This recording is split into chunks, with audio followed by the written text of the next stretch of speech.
Hey, everybody. Good evening and welcome to the second slate breakdown. I got my main man, Eric, here with me. Welcome, Eric. What's up? So it's funny. I didn't know what to expect with this. The first data slate, they went hard. They touched points, detachments, rules, everything. And I was really unsure of what we were going to get. It was very clear to me out of this one, this was the much softer touch. And for basically half the army, they were like, tee hee hee, we're not going to change a bunch of stuff because Space Marine Codex is coming. Exactly. So I think there were definitely a lot more light-handed with this round, which was interesting to say the least. Yeah, we're going to go army by army. We're going to talk about it, give you our 2 cents. I think some armies 100% got overlooked, good or bad. And then I think there was one case of an army that got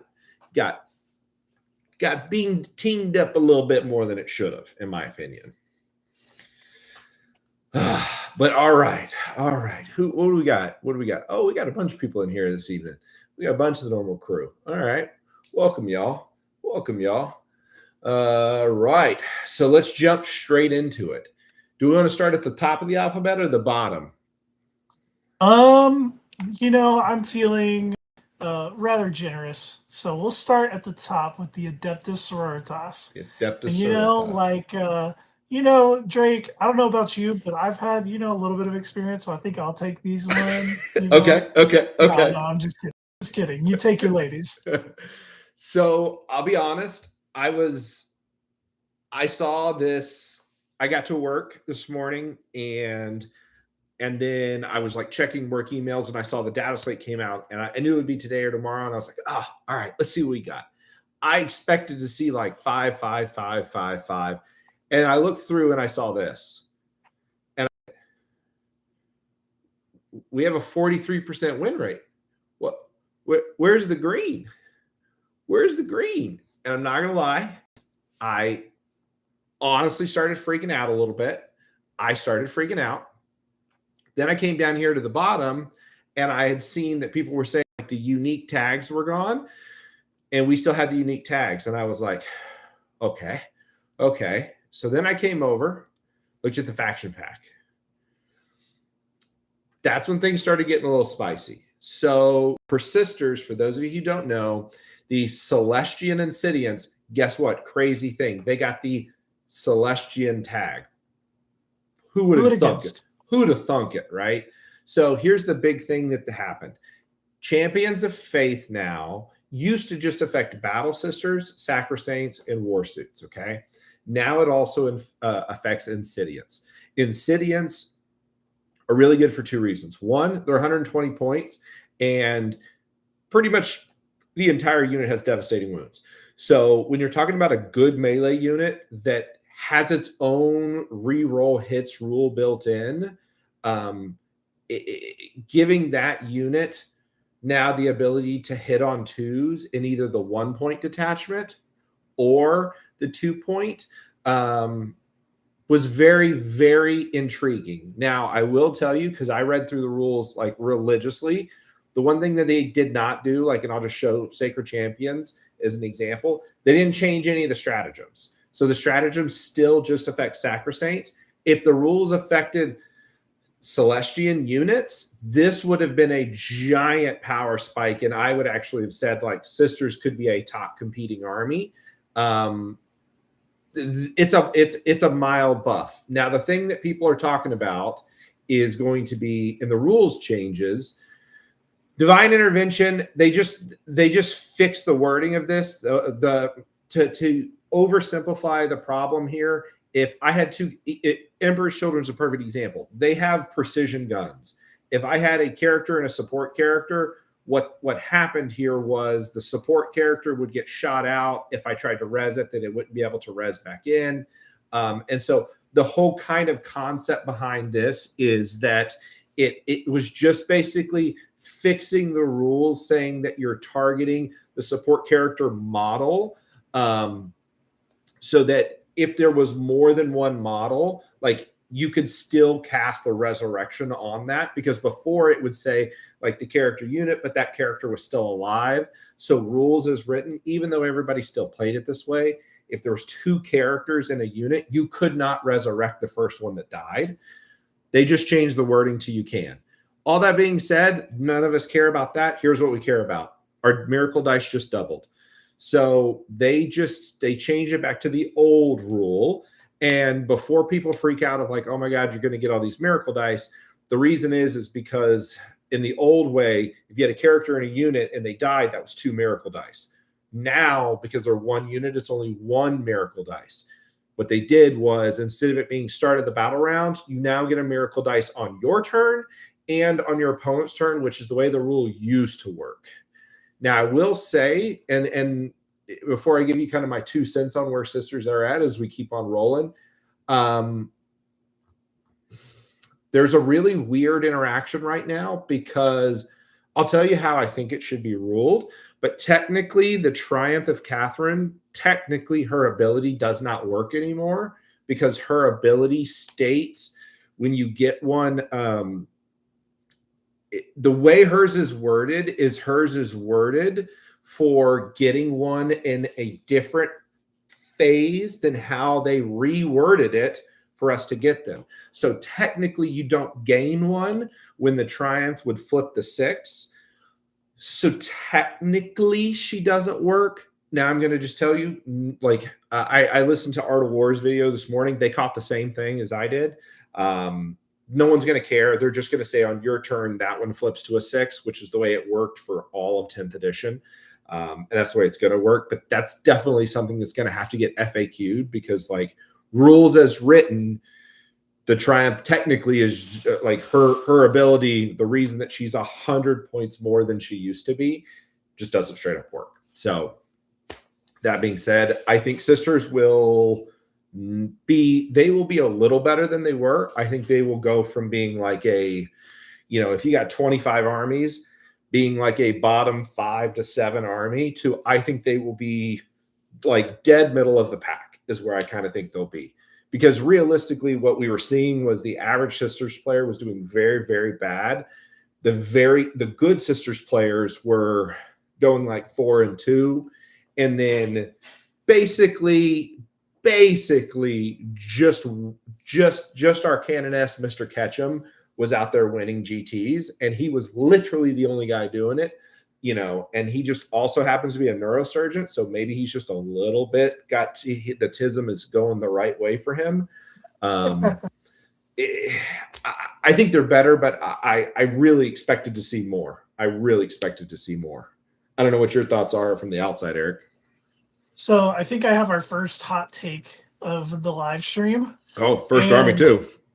First army, first hot take, and it's going to kind of go with a bunch of different armies because there's a lot that fall under this category.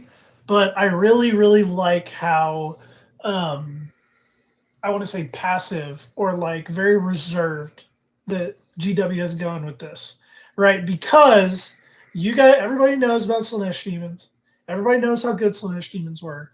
But Slaanesh Demons didn't just get that good overnight. Slaanesh Demons received buff after buff. They got points in this one. They got rules in this one. Then they got a little bit more points. And all of a sudden, it all came together, and it was the most busted army in the game. And, like, I think that, like, what you're talking about, right? If you get points as well as the rule change, fair. All of a sudden, they can be the best they're army. Opening up the door for busted. Some of you guys that played, like, kind of middle 10th edition when Sisters was absolutely insane. Oh, it was crazy. Right. Nobody's having fun when Sisters is insane. And so it's like being able to introduce one thing, see how it goes, introduce a little bit more, see how it goes. I really am digging that. I like what GW is doing here. Yeah, and I think the army got better. And by the way, what you're going to notice is a common trend, with the literal only exception of 2 armies that were like really the worst of the worst. Everything else, it was just bringing the top down. The middle, it was like subtle things. So let's shift over to Folger Pile, got your army nerfed. The yellow boys, the Custodes. So I have played a lot of Custodes, and I'm not a giant fan of Custodes. I don't think, Eric, you are either. I think you actually hate Custodes. They're definitely one of my least favorite to play against. I don't know about you. I was actually shocked. I thought the Terminators were going to go up more than this. So it falls in line with what I just said, is like they're very reserved, right? Like it was 10 points for the 6-man and then a big stepper, right? Big stepper, you can understand. Yeah. Right. On the third squad. You don't want people taking 18 of them. And then only hitting the price hike on the big units. It also, it was probably well deserved. Right. Yeah. And then the Praetors also got hit, right? That's not a lot of red in the grand scheme of the entire codex. The Lions was the big change. But they threw him a bone at the same time. Like to your point of like taking this easy. I think if they hadn't have done this to Lions, the army needed a lot of red. But taking Lions from 2 to 3 took away the Moratory, which was like maybe one of the best 1-point detachments in the game, and now making it a 3-pointer, it's still a very, very good detachment. But the beauty is it was disruption, and they moved it to take and hold. If they had left it as disruption, they'd have just killed it. So I'm very interested to see this, because like I think losing might and losing about 30 points, the 30 points doesn't matter, but losing might, I think brings their power level down a little bit. Right. And I think what you're going to see from really, really good Folger Piles, he did his clean sweep with it, to now it's right back to being where Custodes are. And you saw this when Wardens were really good and when Guard were getting spammed. They did the exact same thing. Walk it back just a little bit, keep the army competitive, but kill the abusive builds, the builds that were just kind of skewy and not fun to play against. And it just shows that GW does in fact know how to balance a faction. All you need is the entire range to have a 2-up, 4-up, and it's quite easy to balance. Imagine that. All right, I'll let you take AdMech. Awesome. So AdMech is, let me pull it up on my screen. We haven't got to Death Guard yet. We'll be there here in just a hot minute. Yeah. So let me pull up AdMech here. Here, I can if you pull the stream up, you can see exactly what they're seeing. Yeah. Okay. So with AdMech, what you've seen here is my personal favorite unit in the entire codex. The Castellan robots, they got some help. Yep. Minus 10 points for the small unit, minus 20 points for the big unit. You had a big stepper for that. After the first unit, they dropped that big unit only stepper down a little bit, which makes it really nice. These robots are extremely durable. And so you haven't seen them a whole lot because they're very expensive, but now making at least one squad viable is kind of nice to see, just because they're really awesome models, really awesome rules. They're extremely durable. They're one of my favorite units in the entire codex. They look amazing. So they do. And so seeing them get a little bit of help is nice. They also dropped the Taraxi Skystalkers and the Sterilizers. Those are the little fly units. Back in 10th edition, around the 10th edition, the last World Championships, AdMech was kind of insane. And these Skystalker units would go and just jail you. And so they received a significant price increase. And so they were immediately not taken after they shot up. So this is just righting that wrong a little bit. And then the Servitor Battleclade, this one was coming. For those of you guys that don't know, it does everything. Servitor Battlecade does everything. It's absolutely insane. Now, mind you, right, only thing that GW did was put a stepper on it for the third unit. It should not be 65 points. 65. But everybody's taken 3 of those, so they added a little 10-point tax for the third one. They do everything. They advance in action, shoot without being hidden. all basically Everything. everything you want to be able to do with your little utility units. And it's a 9-model unit for 65 points. It was just a very, very good action piece, very good utility piece. And they slightly taxed it, right? Because what you've seen is AdMech was sitting around that 45 to 48%.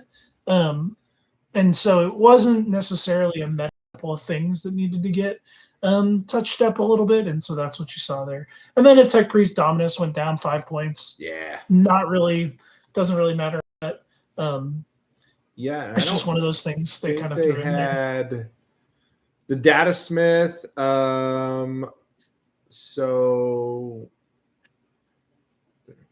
yeah, so if there's no robots in the unit, it basically loses the keyword stuff. It was one of those super duper duper weird units that had like all the keywords, which by the way is only like a detriment because it just means like anti this or anti that can be. And it basically is just saying like when it's not leading them, it doesn't have set keywords. I think this is an army that honestly was like outside of like Richard Siegler's hands, like is an army that was just like dead middle. They buffed a few things nobody was taking and they just said, hey, the top's going to come down. I actually think they're going to be a good army. It's just not a lot of people play it. It's kind of like they have very, very good trash, very, very good damage pieces. Damage is expensive. The trash is expensive right now. So it's, you have to be able to take advantage of all the expensive trash that you have and, go from there. All right, what's next? My elves. So hey, not just yours. We get to share these now. I forgot. You're to share these now. So we're going to skip to the bottom to the most important part. Aspect host going to priority assets is such a breath of fresh air. For those of you who don't know, aspect host is the damage. Well, one of the better damage detachments that elves have access to, but it was so it was just straight dead. It was just you don't play it. But now being priority assets, this is great. This is absolutely great. Nobody cares about the Vijarch. Amazing model. No one's going to take it. So we're just gonna scroll past him. There are some really key changes that some of them are good and some are bad. Dark Reapers going down 5. I'm just telling you right now, Dark Reapers fucking are incredible in 11th edition. Having 10 shots that ignore everything with flat 3 damage is just a straight up like good rule. And with an aspect host, you have the ability to use a stratagem where you can basically give them lethal sustain 6s. And then when you do that, you can flip a 6 to just automatically get a lethal and sustain in there. Like it's a really nasty combo. And the beauty is because they can just stand out there, you get to have them standing in a shooting lane and they're hidden and your opponent doesn't get to shoot you back with the tank. It's a very cool thing. So them going down 5 points or 10 points for the big brick, it doesn't amazingly help your list, but if you're playing Aspect Host, you had Dark Reapers. They're an Aspect Warrior. You had Dire Avengers also. They're an Aspect Warrior. You were running Uthred. So like right there off the bat, you were probably running 1 Dire Avenger with the Ass Man. You were running 2 Reapers, so you're at 30 points, and you're running Uthred. So like 40 points is in an elf army actually matters. Like that's almost a squad of Rangers. So I like that. Spirits here, nobody cares. Storm Guardian, that's okay. Like I don't actually think this is bad. There is a giant change here. So Spirit Conclave is not going to play the same as it once did. And the brokenness of the Skyrim is not the same. Here's the reason. Warlocks gain the support tag. So they went down 5 points, but you can no longer stack a Warlock, a Conclave with Storm Guardians, which would create this insane Overwatch threat and this super durable unit. So like that's dead. You just can't do it. So that does hurt that detachment. And Skyrunners, if you're playing elves, every single elf army would have typically one of them because they've been 45. They went up to 55, and now because they got the support tag, they're back to 45. It was a 14-inch moving, 3 up, 4 up in Vone. I think it was T4, like 3 wounds or something like that. Like, it was a durable, incredible action monkey. Making it support does make sense. I get it, but I don't like it. Absolutely. One of the things that I think is very interesting is this is something I've been cooking on for a little bit, is Guardian Battle Host gained about 60 points. From the Storm Guardians, you're taking a minimum 3. You're taking Eldrad. You're taking Warwalkers in that because everything gets +1 to hit. Warwalkers went down. And the single Warwalker model went down. And so that is something to potentially look at now. Because those big Guardian bricks, they kind of killed the absolutely nuts version of them that was playing in Seer Council. Now you can play cheaper Guardian bricks, but you get more, and you get more support because now, instead of the Psychers being what everything's ran through, it's now the Guardians that everything is run through. And so there's some really fun tricks you can do in Guardian Battle Host. If they shoot you and they don't kill you and you reactive move away, and then at the end of the phase, if you still got Guardians, or even if they shot away all the Guardians and it's just the Conclave and the Farseer, you can 1 CP pick them up and heal back all the Guardians. And so I think especially picking up 50 points, right? I think all of you Eldar players that are wanting to play the trickier part of Eldar, you can take a look at Guardian Battles. That might be pretty fun. As well as I want to address the Doomers. Okay, I'm just going to be frank with you. Paying 15 more points for the Farseer on Skyrunner is worth it every time. It just tags something with -1 to wound, and that can be like any damage piece. We're seeing a lot of those anti-horde or anti-infantry shooting guys. When you tag something that's like wounding on 5s with -1 to wound, and all of a sudden it's wounding your stuff on 6s, you have literally halved their wound potential.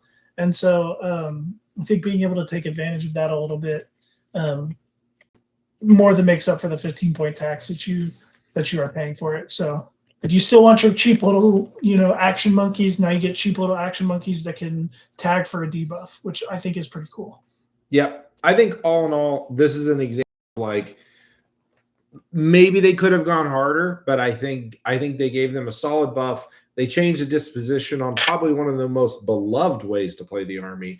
And I think they thought we're bringing the top down. I think Eldari go from one of the worst armies in the game to, I think they go to a mid-table army. I don't think this shoots them into the stratosphere, but I think they're better. What do you think? I would definitely say so. I think the days of Nick Nanavati being the only one that can win a tournament with Eldar are over. I think some people are going to be able to cook on this. Yep, 100%, 100%. Oh, and Mr. Salty Pants. So for the record, the reason Jason wasn't here is because he was wang of like, I worked all day. I'm a teacher. I don't have a real job. And I'm going to be too tired to be on the stream. And then here he shows up. If you need me, I'm here. Look, I've listened to you bitches go over 4 armies. There ain't enough fucking spice. There needs to be some salt, so I'm here to provide it. You heard it here, everybody. Yeah. Here comes the salt. Yeah. And All if right. you don't like it, thank Spencer for it. Well, if we're talking about things that make you happy, I know how much Jason loves Astra Militarum. Fuck them. Astra Militarum. So here's the thing. They have a lot of like little changes. And if you just look at this before we get to the bottom, Guard is one of those that seems like they were literally either the worst or the bottom 3 armies since 11th has come out. 5 points, 5 points, 5 points. I don't understand the heavy weapon squads. This to me personally is lazy because I'm sorry, but you don't need to pay 70 points for the bolters. Like make the las guns have a war gear cost if you wanted to do this. but like that doesn't make any sense to me personally. Here's the thing that matters. This is bullshit. I'm calling bullshit. All of the Lehman Russes went down either 25 or 20 points. Great. Holy dear God. The tank's gone down. By the way, guys, I'm just going to tell you right now, when and Eric got to watch some of the end of it. I played Parking Lot Guard. Now it's 10th edition. And I actually played the #1 ranked guard player. Like, he got best in faction at the GW Open. And we had a nail biter of a game. It was a great game. He's a super good opponent. But I nicknamed his army the Ford Motor, the Ford Motor Company, because he just ran a bunch of tanks. I'm telling you right now, Punishers and Vanquishers at 130 points is gonna suck. And here's why it's gonna suck real bad. So you come down here, and what you're gonna see is recon to 2 detachment points. And for the record, they changed the army rule. So before, it helped them with the save stacking, doesn't do that anymore. Now, if you are not Titanic, you get the benefit of cover. So let me just say that again. Non-Titanic units, basically everything but the Baneblades, have cover. So this 130-point tank is going to stand in the open and always have cover while it's shooting at you.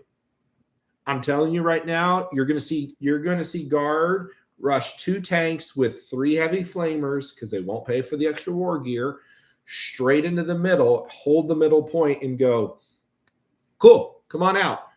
I got a 2-base save tank that's got cover when you try to shoot at it, and it's got 3 flamers if you move, melee or anything.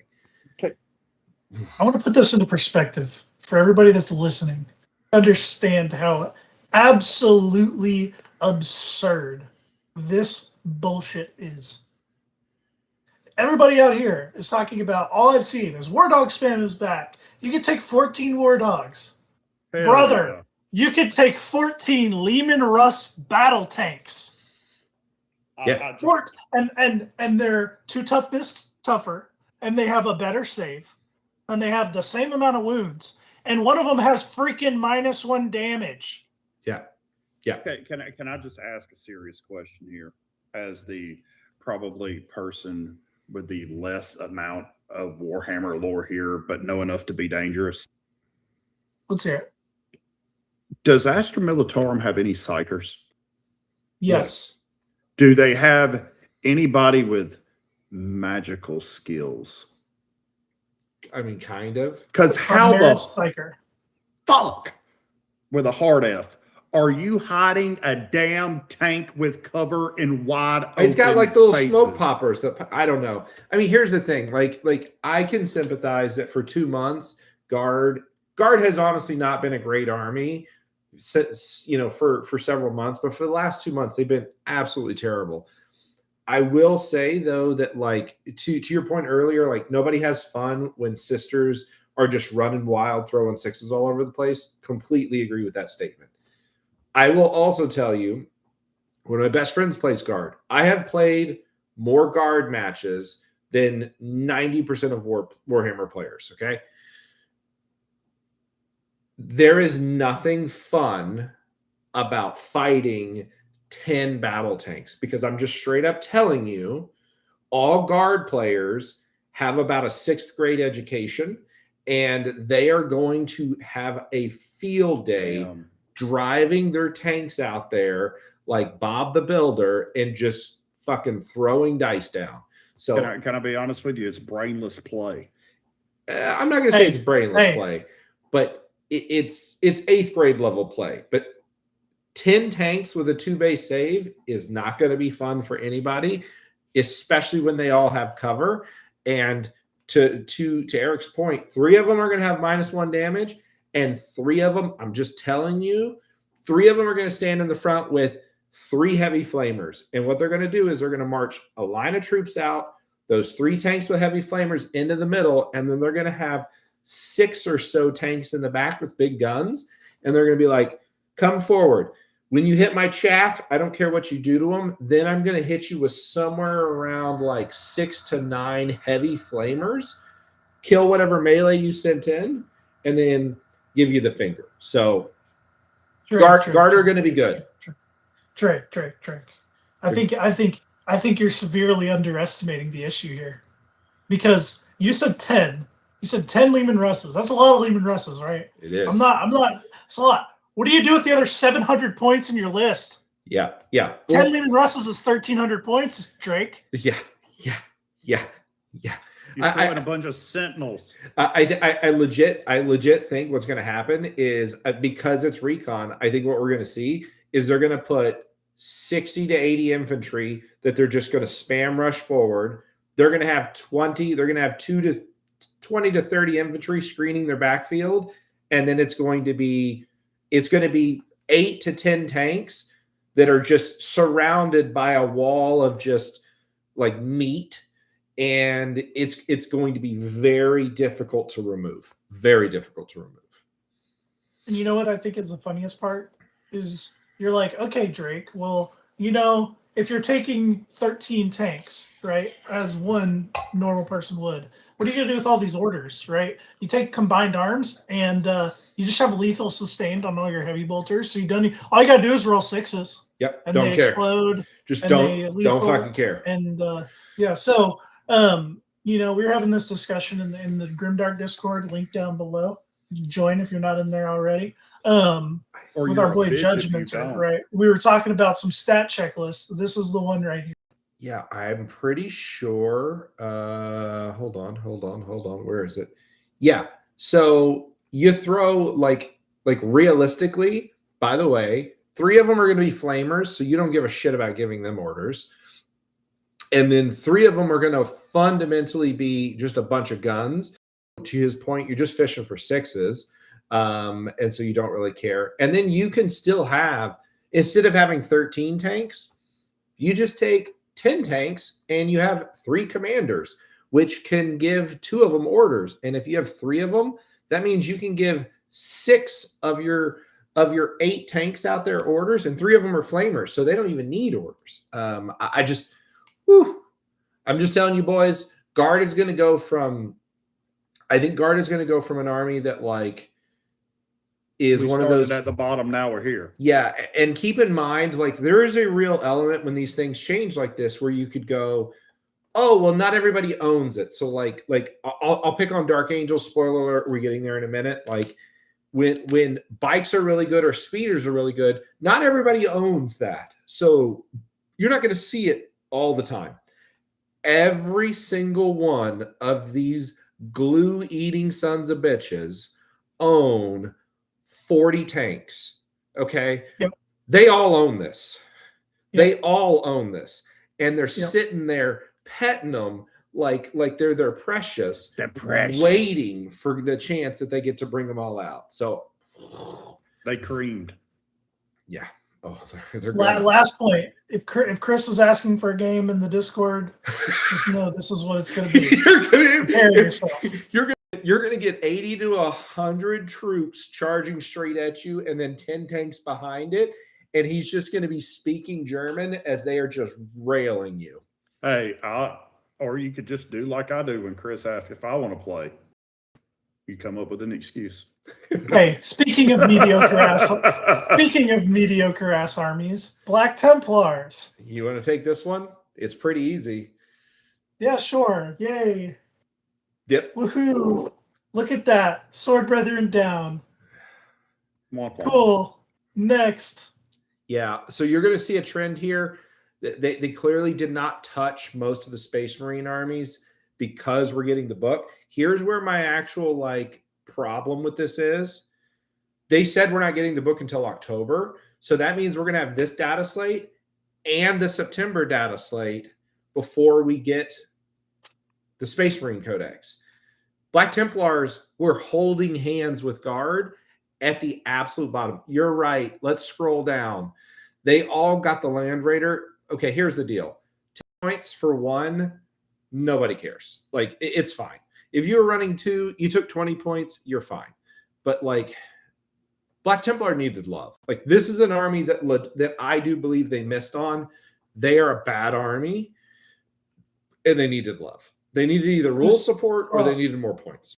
It sucks because they have such good flavor. I mean, come on. They look so cool. cool. You got religious Space Marine Nazis running around just screaming, urging people. It's fantastic. Yep. And to Spencer's point, and by the way, I saw your super chat, Spence. I appreciate that.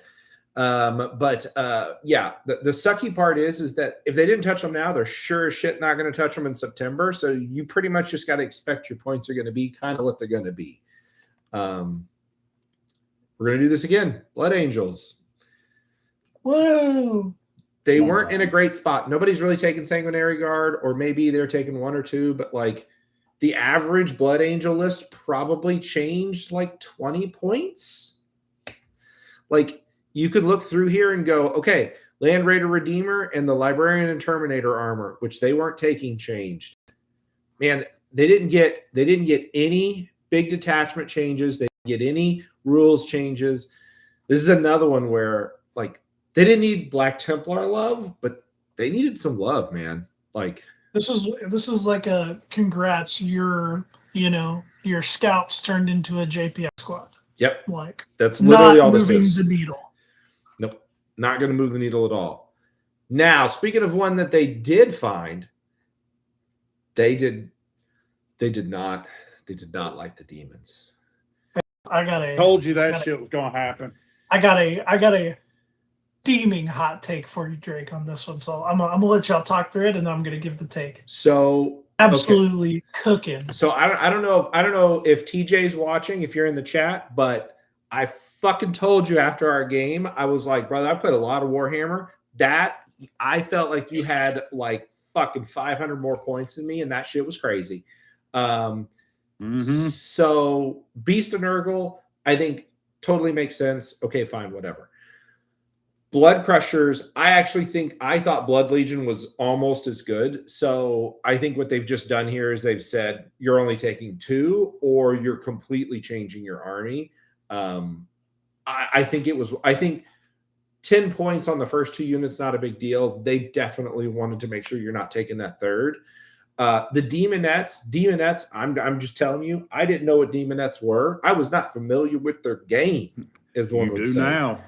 Until he's familiar now. I am fucking familiar, okay? You want to talk about there is very few units that make me actually rage in this game.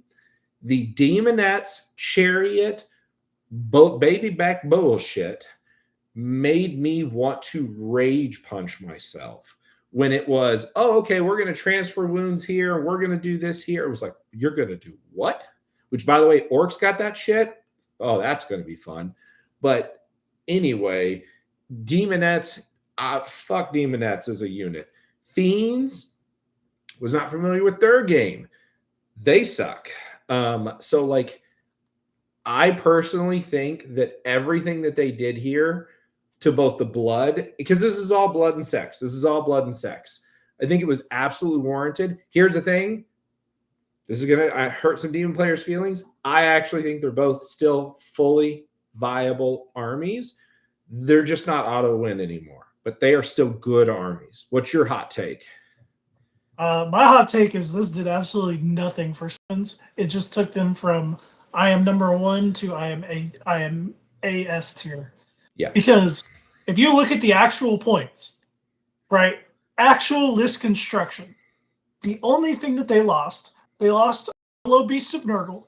That was a little trash piece that went out, pressed a button, and died. And it lost 1 of 2 of the contorted epitomes. You can still do the trick. You can still switch it onto the contorted epitome. You can still revive all the demonettes after they die. You can still do the whole combo. Didn't touch any of the rules. Didn't touch any of the fact that I could be like, okay, cool. I take away fights first on my whole army, and my whole army has reroll hits and reroll ones to wound. Still has that. Oh, that was so horrible. Functionally 1 trash piece. And so I think, like, for those that actually want to play Slaanesh Demons, continue playing Slaanesh Demons to a slightly lesser extent. Yeah. This reminds me, honestly, of, I don't know if you guys remember, but when not when AdMech was rolling, but when I remember when Ultramarines were just like the greatest, the best army in the game, and then they were like, okay, we're going to nerf them, and they made their army go up like 70 points, and then they just go, cool, we're going to drop a scout squad, and we're going to just keep shitting on everybody. Like, when I read this at first, I was like, yes, they got all this red. And then I started reading it, and I was like, wait a minute. That's just 10 points. And that's 10 points. And you start adding it up, and you're like, shit, their list only went up like 60, 70 points.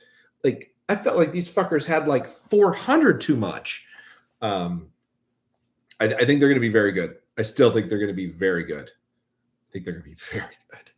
So if you're a demon player, don't feel sad. You should feel happy. Chaos Knights. You finally got some points. You want to take this one, Eric? Oh, yeah. All right, look. You know, I'm a big proponent of skilled, balanced gameplay, skilled, balanced lists. Okay? I do my best to play honorably and ethically, the best of my abilities. Okay? But there is an itch that is only tickled by 14 war dogs on the table. Hell yeah. And ladies and gentlemen, we are back. It's so stupid. We are back. Yeah. It's so fucking stupid. Oh my Hey, God. The only thing better than 13 war dogs is 14 war dogs. Brother, they needed it though. They needed something. I don't listen. Right, and I don't give a fuck. No one wants to play against 14 war dogs. Nobody wants to Right. play against 11 guard tanks, but here we are. and for those of you guys that Touche. you know you're not the biggest war dog fans, you know you saw a couple of drops in some of the big nights. They're just throwing you a bone at that point. Down. The spoiler went down, Atropos went down, Rampager went down, Lancer went down. Cool. That's fine. You know, if you're bringing those, your list went down like 20 to 30 points. Maybe you can change the fifth night that you bring. You haven't even hit the big thing. They removed the tags. So Yeah. Oh, I all was the getting unique there. tags. okay, because it's not just 14 nights. It's 14 nights that you get to take Lance with Warpack. Yeah, Fuck. Which is me. like damage strats and durability strats. You don't have to choose anymore. Well, And you get all the banger ass enhancements. You get 6 of 3 your of dogs those. are going to straight up ignore covers. 3 of them have it natively. 3 of them are going to take the enhancement. You got 6 dudes just going chug, ignoring all cover. With one fucker in the middle giving them all rerolls. Yes, for those Chaos Knights players, you know, Jason, I know this is a big one for you. I know I've been talking Chaos Knights with a couple of my guys from the Escalation League. Guys, this is your chance to shine. It's going to be so fun. 14. I feel like War Dogs are in that weird gap where it's like it's going to be good, but it's not going to be 14 Lehman Russes. It's not going to be oppressive. Right, because War Dogs are very easily killable. 9 Right, toughness them is motherfuckers are killable. gonna 11 slap. toughness with a 2. I'm telling you, as I took an army that was built for killing, and when you face up against a just wall of 11 toughness with a 2 base save, you're like, these fucking things won't die. So, yeah. I think this is going to be good. I think this is the third army that I thought was at the very bottom with Chaos Knights that are up there. Space Marines. Who wants this one? Because there's nothing. Sure. Oh, Defiler got 10 more Don't points. mess around with them defilers Still- too much. Still about 40 to 50 points undercosted. Anyways, big one here. What is it? It's one of the new ones. Scroll down to the detachments. Yep, we got them all here. Where is it? And He's blind. I'm blind. Where is it? They didn't change it. They Hurons. Hurons. Marauders is purge Purge. the foe, which means it's Gunch time. Time to take big bricks of men and run. Gunch is back. you're gonna see the 7-unit CSM list back, especially like for those of you who like to play teams. I think that it's always hard to find like who's going to take disruption, who's going to take purge.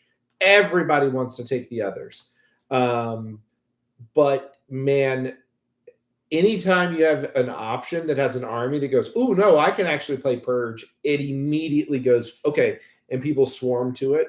I think this is going to be good. Oh, we got a super chat. Yeah, mutilators. Listen, 165 for mutilators is a good price. I do think that they do work. I actually think CSM could have used a little red, but I think CSM is going to be in a good spot. I think they're going to be in a good spot. No salt, Jason. I'm surprised. No, none needed for them. I honestly think that CSM's a good army. I think they are in a good spot. And I think they have some multiple shooting options, like he was talking about, with whether it be mutilators, whether it be forge fiends. Now, the big question is, are some of their firstborn stuff going to go to Legends when they get their book? I don't know. We'll see. Maybe so. I think everybody's going to feel that touch, though. Except for like your newer. Yeah. Hashtag Vindicate, my lovely Vindicator.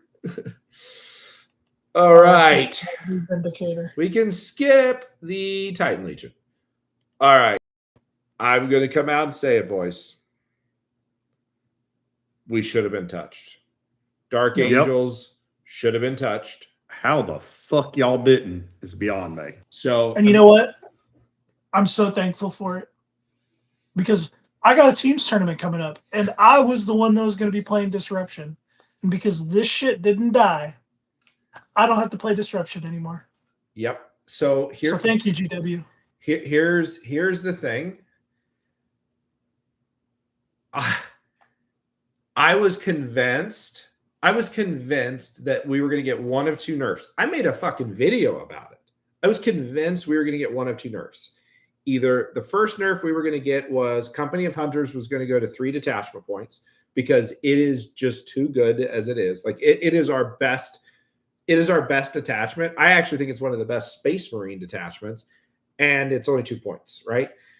The only downside to it is that it's disruption, but it's 2 points, so it doesn't matter. Or the combination of bikes and speeder cost was going to go up. I thought one of the two was going to happen. I'm just going to tell y'all straight up. So I took a list that I didn't practice as much as I should have, but I did very well with at the Open, and and I was playing really good players. Like my literal last 3 opponents was, or my last 2 opponents was Snake and Ben Jurek. Okay, so like I was playing some really good players, and the list performed extremely well. After that, I improved the list. I'm not going to say anybody on this live stream with me was right, but I may have had too many motorcycles. Maybe, possibly. No such thing. Let's be honest. But it was amazing. That being said, my list, I logged in this morning. My list was over by 10 points. 10 points. Incredible. I'm sorry, 20 points. 20 points. I forgot they made our enhancement go up 10 points down here for Recon Hunter. So my list went up 20 points. I went, cool. 20 points. I legitimately think the standard Dark Angel list that's running Samiel with a command squad and a thing of Outriders, Lion, Azrael with some ICCs, and then literally the entire rest of your army is basically speeders. I actually think is going to be a top 2 to 3 army in the game. Is real good. Is real good. Since I dropped some bikes, which I know sounds like blasphemy, I haven't lost a match, and none of them have even been close. So I think that this is, if there's any list that gets touched next September, it's going to be Dark Angels. Because by the way, we're not even talking about the rules. The Lions rules changed also for the better. I don't know how he wiggled back to his mist is in the command phase again, and it just is blank. So it says in your command phase, meaning you can do it whenever you want. Woo, girl. Means you can score a primary, then pick them up. That is the key distinction. Because before they had changed the rule and how it worked was if you picked him up, you wouldn't get to score, and so that all that would happen. Now that they've made it more blanket, if you need him in a table quarter or doing anything, or he's holding a point or something like that, you could score those points and then pick it. Yeah. I'm just telling you, Dark Angels are going to be a problem. And by the way, Dark Angels, like when we were talking about that nasty guard list, do you know what an army that doesn't give a shit about 10 toughness tanks that always have cover? How about an army that is full of speeders that all ignore cover, and the whole lot of them have AP3, and like they will blow up 3 of those tanks in a single turn, easy breezy. And then when you shoot back, they're going to have cover and they can make you -1 to hit. It's disgusting is the word. Yeah.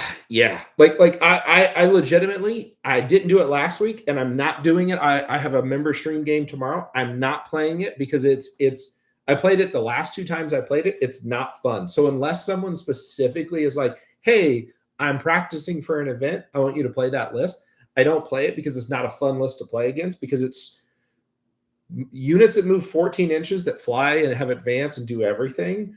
It feels very unfair. It feels very unfair. Yeah. It just does. It's a little gross. On the other side, the other green army that they may or may not have, they gave you a filer in. They gave you a belly rub, is what they did. Because that's about all you got. They said, "Oh, Jason, you're a good boy. Turn over, roll over." Now, I have a very different take than you have when it comes to your detachments. But take the floor, Jason. I'll let you vent first. Blight Lord Terminators. Okay. Coming down points. Why they didn't come down on the 3-man squad? Confusing. They're not good in every list. They just aren't. Foul Blight Spawn is our fight's first unit. Okay. To make that 5 points viable, you'd need 15 points, which means you take 3 of them. You're not taking 3 of them. They suck balls this edition. They need a rules rework. Mortarion. Great sponge. It's okay. Great in some list. Not great in all. It's a big point sink. If I'm going to take Mortarion, I would rather take 2 Defilers than Mortarion.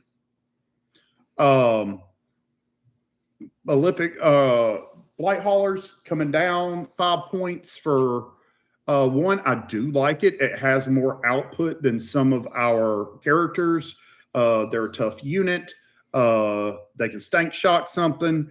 I mean, stank they're shock? great. I like that. They can move around the board, score you secondaries pretty easily. The Plague Burst Crawler, I mean, it came down.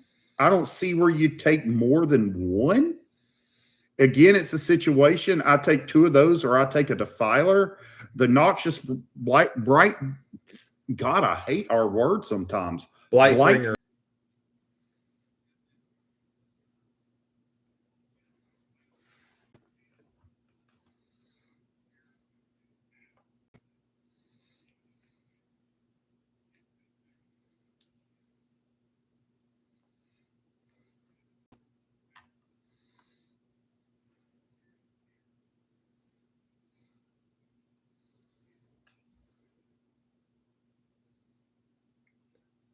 Oh, can y'all not hear them? Spencer.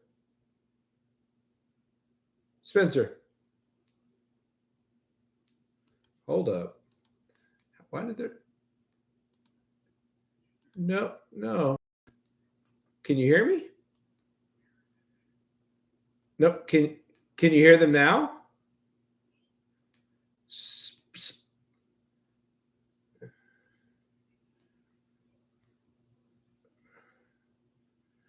We can you can only hear me, Spence. Okay, hold on. Let's try this again. Let me stop sharing and I'll reshare.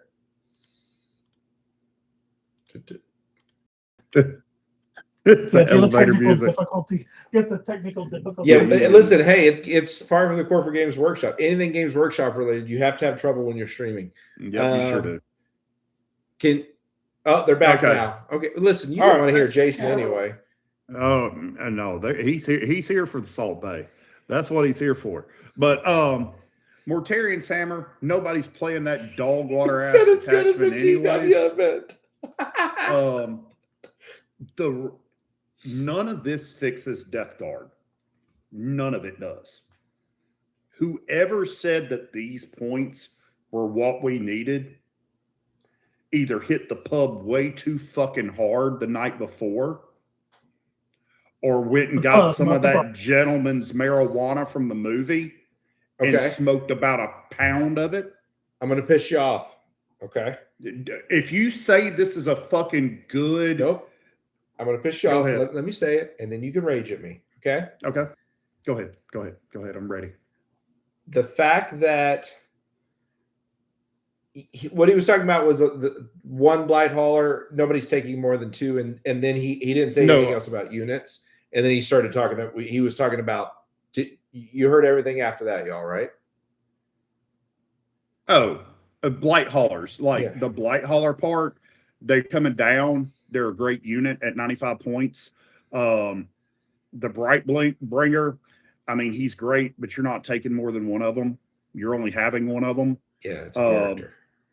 And then the Plague Burst Crawler, it's good, but you're not going to take more than one, because if you're going to take two of those, you just take a Defiler instead. Plus, it's a bigger, clunky model. Sure, the indirect's nice, but the indirect really only good in Mortarian's Hammer. I will say the only hope for Mortarian's Hammer is Contagion Engines lost its keyword. So you can take Contagion Engines with Mortarian's Hammer and have a very thick list.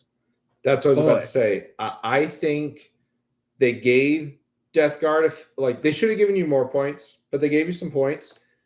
But I think what they wanted to do here was go, we're going to remove all your tags, and we're going to let you guys cook. We're going to let you cook and move some detachments around and really start playing with some stuff that you couldn't play with before, by basically saying, I'm going to put engines or flybone wherever I want them to go. And I think that's that opens up some very interesting design space for Death Guard. Do I think you're going to be an amazing army? No. But do I think you could immediately be a mid-table army with some different list combinations? I think it's possible. I do think it's possible. Wow. Personally, hold on a second. I personally believe that we will still be down in the dumps. The only way to fix this army, in my opinion, people may not like it, lower VV to 2 DP. Lower VV to 2 DP, we immediately become something that's mid-table bully, because then you can throw in the spice of a Flyblown. You can throw in the spice of a Contagion Engines or a Paragon and Putrescence. You can do that, have the sticky, be able to move your units forward, engage with stuff the way that Death Guard used to. But 3 DP, you need to have, when you're doing as bad as Death Guard's doing, because we've been down in the darkest days for a hot minute now. It's true. And if you were to lower VV to 2 and just see what happens, what's the worst that could happen? Death Guard from last summer. 2 summers ago. And you have one more data slate to fix it. I'm trolling you. I actually, I'm going to have a take of a similar thing where I think they should drop a 3 to a 2.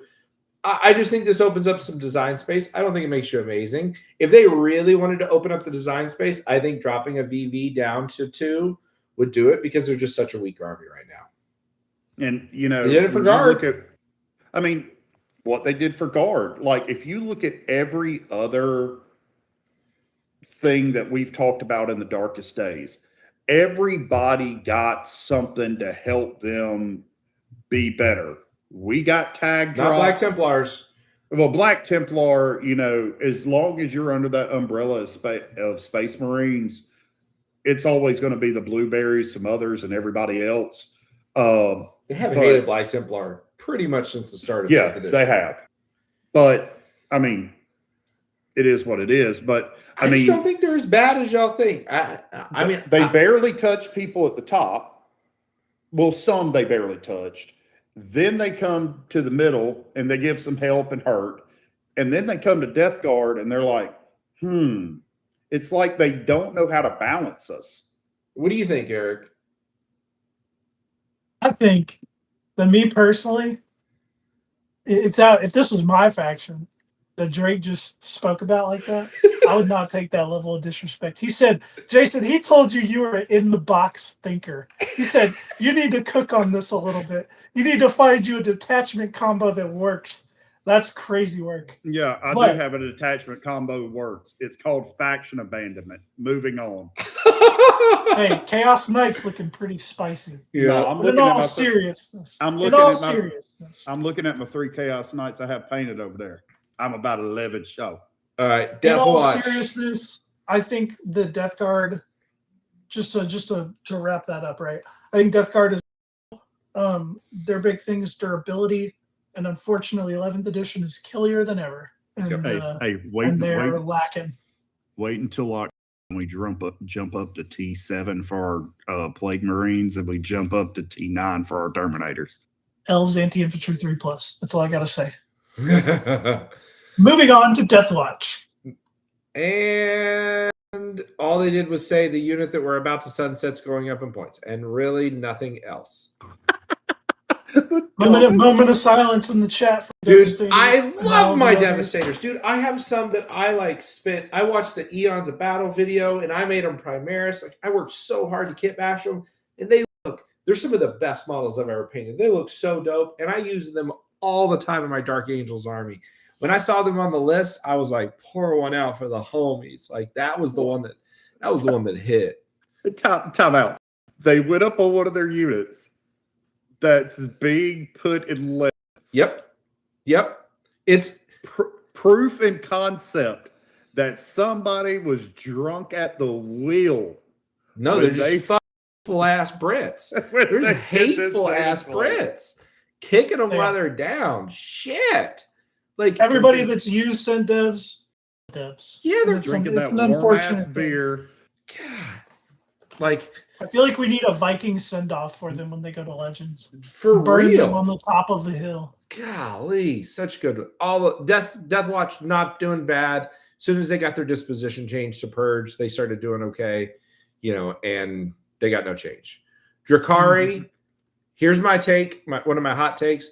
I actually think Drukhari was one of the biggest misses of this entire thing. Drukhari is not they are not a strong army. They got no disposition changes. They got no real rule changes, and they got the one thing about getting in and out of the cars. I understand, but other than that, they got no rules changes, and they're not fucking good, y'all. Like I'm calling. Now they are going to be the bottom of the barrel. They are going to be a bottom 5 army. Now, Drake, this is one I've been cooking on a little bit. Okay. Cook, Prince. And I would have loved to see them get the same treatment that Death Guard got. They're just some spoiled brats over there in the Plague Legion. Okay. Fucking A. Because all the fun detachments are all locked. All the fun ones, double witches locked, double cabalites locked, double covens locked. And I think, even with the lack of point drops, I think that taking the lock off of this gate would have been a great choice. It would have been fun. We would have really seen what this army can do. But unfortunately, we didn't. Yeah. And that is sad. So I apologize, Drakari players. Maybe you're paying for the sins of Skari, but like he hasn't even been winning a bunch with them. Like they just he got one. He got one, but like it's not like he won WTC with them. It wasn't like some giant notoriety event or anything. Like I just don't understand why they didn't get any love. I guess it's because they just fucking forget that they're a faction. Well, we could skip the next one. Well, I give love to an army you can't buy half the range anyways. Yeah, it's true. All right. Preach on us here, Eric. What do you think about your sexy boys? All right, I want a drum roll. Boom. Boom. Guess what? EC hasn't changed. Yeah. All right, Carnival was undoubtedly, obviously pretty good. They got all the demons, got their points to reflect. Our second defiler got the 10-point price hike that every defiler got. The one change is the Lord Exalted went up 10 points. And you know what? I'll eat it every day. Eat it for breakfast, lunch, and dinner. I'm going to defend you for a second. He said, "I'll take 30 points." And Eric has fucked me up with the Lord Exalted a couple of times. Do I think that it should go up to 90? I do. But I will say it does feel a little kind of like a little painful because like who the fuck else are you supposed to take? Like you don't have any characters. Like you literally have what, 3 characters? You got him, Lucius, and what? The Lord Cacophonous? Is that it, right? Yes, sir. Sir, you're forgetting a very important sorcerer. Okay. We have a sorcerer. You seriously? We have a sorcerer. I didn't know that actually. Yeah.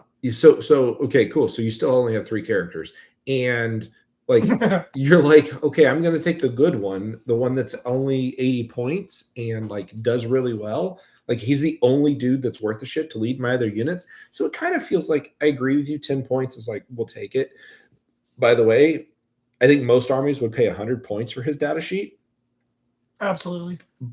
But it does feel a little salty that he's like the only dude y'all have. You know what I mean? Right. And the reality is like Emperor's Children was very strong at the beginning of this most recent slate. Towards the end, now it could be accounted for people teching for them or maybe people just figuring out how EC plays. But they kind of fell off in terms of win rate and in terms of tournament wins towards the end of this month's slate. So I think that they slapped the Carnival list pretty good. It went up about 90 points, which, I mean, you can literally just drop a Demonette squad or drop a Fiend squad and be good. Now, losing a unit in that list is rough because it's already pretty tight. But moving forward, this is what I'm playing for teams. So it's literally just 2 defilers, 2 lords, and stuff, and you're good. Yeah. Unfortunately, that's where EC is. It's kind of, and I've talked with the EC guys in the channel or in the Discord, the channel Discord. It's an unfortunate spot that we're in right now, but it's probably kind of where we're going to be until the codex comes out or the new codex, I should say. It's kind of bland. That's what I felt. 2 defilers is going to be like the backbone, and then like some lords, unless they get priced out of the game, and then like Lucius is seeing some play now, and like some Spawn are seeing some play now, and it's like okay, fine. I kind of hate it though because like it felt like for all intent it was just pure coterie. That's the only thing you ever saw, right? And it's like then for a while it was like okay, Carnival, there was some actual build diversity within EC, and it was like, oh, that's pretty cool. And then they were like, all right, cool, we're gonna target attack that. Now I know whatever your Rhino detachment is, they did make a new rule where when it kills something, you can get back in the car. So there's some interesting stuff there. I don't think it's good enough to like override coterie, but there's some interesting stuff there. Absolutely, like, and you kind of got to mention it. Right, coterie is going to be the build everyone goes back to. Yeah, Rapid Evisceration is really funny. It's really funny. You can freaking normal move and disembark out of a Rhino and charge, right? You have like you can get your giant. You can run 3 Land Raiders and just run Flawless Blades out of them. Like there's some really funny stuff but like it never makes it past, the stand-up bar, right? They're never on the stage doing Netflix specials. It's just straight, corner store, dying, stand-up bar. Yeah. That's all it ever gets, unfortunately. But I actually think EC is going to be in an okay place. I think they're going to be a solid army. It sucks when you have an army that's had no build diversity all of a sudden get a little bit, and then they kind of hit it with a slate where it goes, okay, you're going right back to what that original build was. Yeah, it's unfortunate, but hey, lucky to be the guy with like 50 reps on it, right? Yep. All right. The cockroaches. Ugh. I fucking hate Gene Stealers. I fucking hate Gene Stealers. And somehow I always get paired into them. So here's the thing about Gene Stealers. Just like how I don't like Gene Stealers, Games Workshop doesn't like Gene Stealers.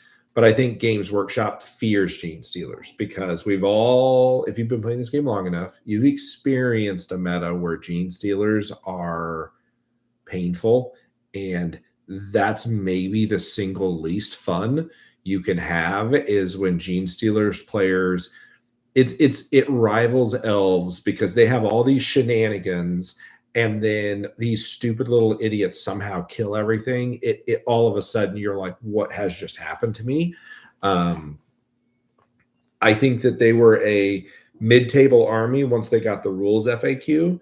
I think they're going to be helped by some armies coming down, but I kind of am happy that they just left them alone because realistically, I think if they had given them any kind of buffs, I think they would have shot up and become a very, very powerful army. I don't know if you guys have any takes, but that's my GSC. I know I'm biased because I fucking hate them, but that's my take. I mean, they're one of those that walks the fine line. They're like Eldar, they're like Drakari, where you cannot overtune them because then they are the most egregious thing to play against. And so just a safe bet by GW by letting those skill expressive players express their skill in a less than ideal manner. And I'm here for it. I'll say this. You better have some money if you're going to collect them just off the rip. Yeah. Yep. Because the people that have them have had them forever. Yeah. The people that don't have them ain't going to get them quick. Yeah, they're going not to like Pepto-Bismol black and white coming to a tournament. Yeah, they are not a common army you see secondhand. No. Grey Knights. Grey Knights caught some fucking strays straight out of nowhere. Like Land Raider Redeemer. Okay, they all went up. Totally got that. The Purgation Squad going down 5 and 10, like that doesn't change. They got no other change. They straight up said, I don't know anybody that was running 3 units of Paladins, but they were like, me, you're running 3? Okay, cool. So here's what's going to happen.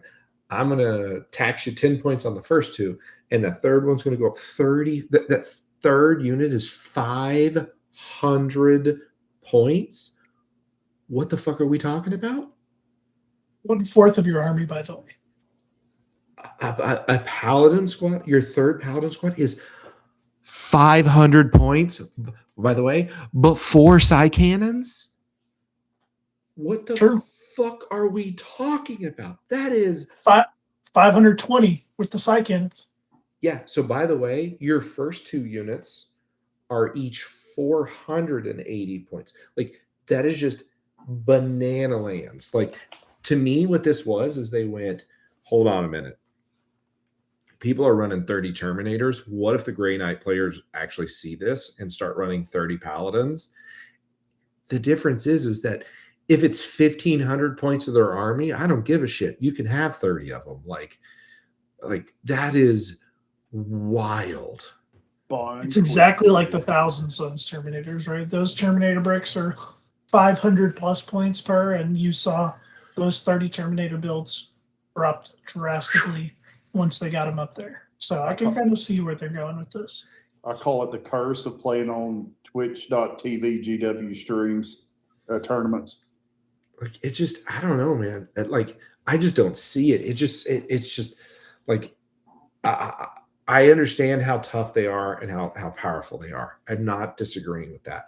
But when one unit is a fourth of your army, like that is just such an insane investment. And this is coming from like, I've literally played Morgan Vol now for like 6 years, 5 years, 6 years. And she's always been around 400 points.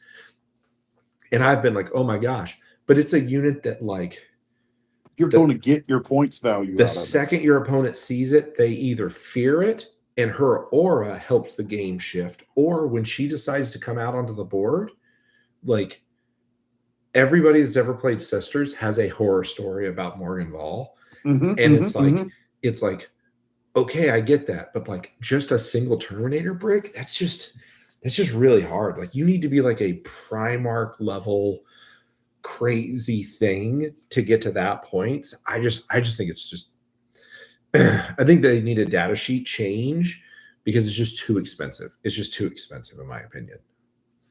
And I think that's why the faction has been like literally abandoned. It's an unfortunate thing. Yeah. Let's have a moment of silence for the Paladin squad. Yeah. They look like, and hopefully they'll get a range refresh, and when they do, they'll get all new data sheets. Ripperoni. Okay, we're gonna go to Jason's new army that he's picked up, Imperial Agents. Fuck you. I wouldn't pick them up if they were the only faction in Warhammer. I just wouldn't play. Big AOS guy, huh? So they got no disposition changes, and we continued since they came out. They have not gotten a single balance update ever. And we keep supporting this hot piece of garbage. But don't worry, guys. They're a real faction. Like, this is just... I'm a real boy. This is just fucking wild to me. Like, this is like the most blatant, hey, I want to charge you, motherfucker, $50 or $40 now so that you can see your Callous Assassin or your Navigator or whatever stat lines in your app. Like, this is... ugh. Like I think when you buy your codex for whatever army that you can bring in Imperial Agents as an ally, I think you should be able to pay $20 more and have access to those data sheets with your book that you get. Those data sheets. You don't give a flying flippopotamus about their detachments. You just want their data sheet access. Yeah, like because their detachments don't do anything. They don't have real rules. You're just playing. Yeah. You're just playing stats. The problem, the actual thing that pisses me off is like I, like a lot of people, got baited when Games Workshop was like, we're launching a new faction. It's a mystery book, and I was like, oh shit, we're getting a new army. Then it was like agents. And I was like, oh, this is going to be fucking dope. We're going to have Inquisitors, and we're going to have all this, like, these are some really cool lore stuff. And then they were like, yep. No, we're not doing anything. We're not doing anything. Go fuck yourself. Yeah. All right, Knights. Cool story.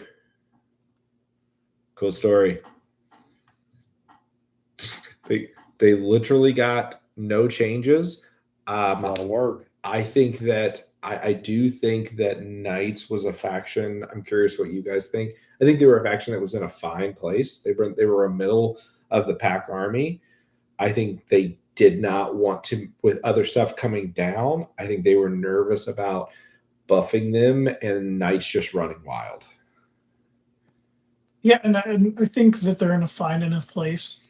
Mm-hmm. So it's like, cool. They're where they should be. They sneak up and win every once in a while. Otherwise, they're a mid-table bully. I think they're right where they need to be. Until their codex comes out and they fucking shit on people for 3 months and then they go back to irrelevancy. Yeah, no joke. All right, Leagues of Votann. You want to take this one, Eric? You've got more reps probably playing Carter than I do. Yeah. Yeah. I Yeah. think you're gonna have the same take as I do. Guys, this is insanity. So a little bit of green, you see a little bit of red, and you're like, oh wow, that was probably pretty like meh. Guys, the Thunderkin are great. They're great units. They're good support pieces. That's fine. 10 points. What is Who it? cares? 10 points? Yeah. Sure. Who cares? Sure. On the 6-man, the 3-man's the same price? Sure. The Ironkin Steeljacks with the Vulcanite disintegrators? Sure. They were actually they're pretty good. They're probably one of the most undercosted units in the game for durability and damage output. I'm not gonna They lie. slap. So like that is completely earned. The defenders also like the Capitalist Space Marine defenders were version. amazing. The Space Marine version of those are like 100 points, and they're like 65 now 70. Like, dude, okay, that's fine. They do the exact same thing. They poke into a terrain piece, they shoot someone, they walk backwards so you can't shoot them. Great skirmish unit, completely deserved. Anyways, let's talk about all the buffs they got. Mind you, this is one of the highest win rate armies in the game, right? This is up there. This is They like are a top 4. army. They were a top 4 army. Right? They dropped Berserks, which honestly weren't being seen, right? Yeah. They dropped Warriors, which is like the basic utility, like battle line unit. Sure. They dropped Earthshakers, which weren't being seen. Yeah. And they dropped melee Steeljacks, which are the exact same defensive profile of the shooting Steeljacks and arguably do more damage in melee. And so, like, I think Carter's list went up, or it went down 10 points. Carter's list he just went 5-1 with the 111 DP, right? All of the good stuff, none of it got touched. Like the good stuff got touched, but like the bikes, which are like a pivotal piece to this army, didn't get touched. The Hearthguard, which are an insane piece to this army, didn't get touched. The land forts, which are one of the most efficient shooting platforms in the game right now because of 11th edition. Yeah, Toe-In took them from being a okay unit to immediately an amazing unit. Literally, and didn't get touched, right? And so if you're a Votan, if you are a part of the kin, you are sitting happy. If you are not a part of the kin and thinking about getting a part of the kin, yes, now is the time. Go ahead and hop on the hype train. I'm going to call you a bandwagon. Drake is going to call you a bandwagon. But this was just wild. I think they're going to be a top 3 army in the game now. I think they were a top 4, and I think elite players were still seeing really good success. I think there's like all they have done is solidified. Like, hey, cool, I was at 3, I was at 4. I'm going to get onto that podium and be one of the 3 strongest armies. Like right now, and we haven't finished. I personally think Dark Angels and Leagues of Votan are 2 of the 3 armies that are going to be fighting at the top for like some of the best armies in the game. Here's what surprises me when we had the first Dataslate. You know,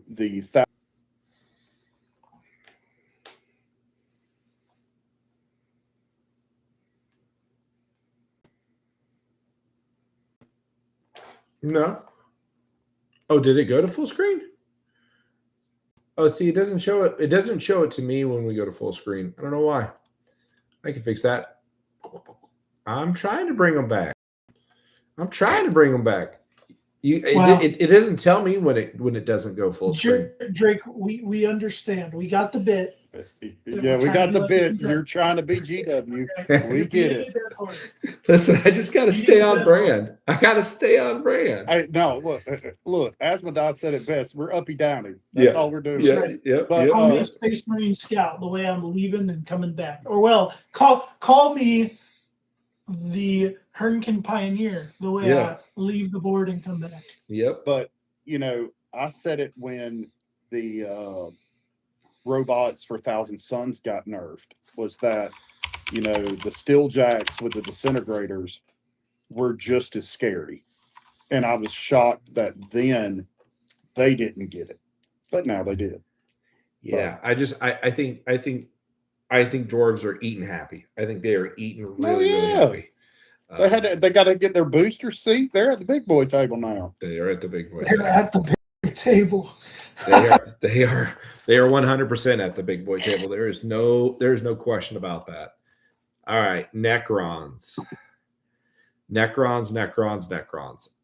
This is one hot take. Lovely metal and green. And y'all know there's two armies. People think I hate Space Wolves, by the way. I don't hate Space Wolves. I love to troll Space Wolves, but I do not hate Space Wolves. I hate Gene Stealer Cult, and I hate Necrons because I hate armies that resurrect and heal all day long. It's just, I think it's a terrible mechanic, and I don't enjoy it. And yes, I understand that I do it sometimes with Sisters and Hospitallers, and it's out of spite. Hey, for all my Game of Thrones fans out there, what is dead may never die. Yeah. Well, they can fucking die. I don't think I think Necrons, they were a good army. Necrons were not tearing it up. I'm actually surprised. Now, here's the thing. A lot of these points are like 5 points.